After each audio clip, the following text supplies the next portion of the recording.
Sparčiai artėjant 2012 metams, naujausi stebėjimai verčia pripažinti faktą, jog Žemės link artėja neburi planeta, su kuria susidūrimo išvengti yra neįmanoma.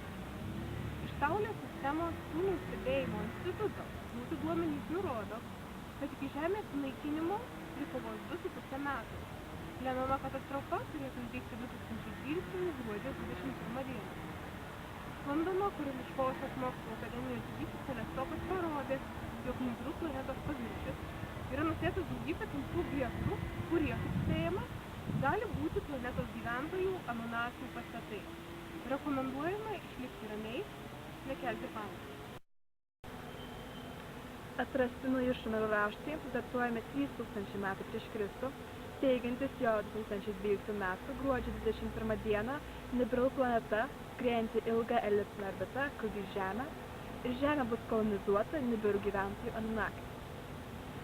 Šiuo metu yra laukiama tyrimo išvadų iš Paryžiaus mokslo akademijos, kur dokumentas esanti informacija ir toliau bus šifruojama daktaro Piero Gargaliu-Cantuo.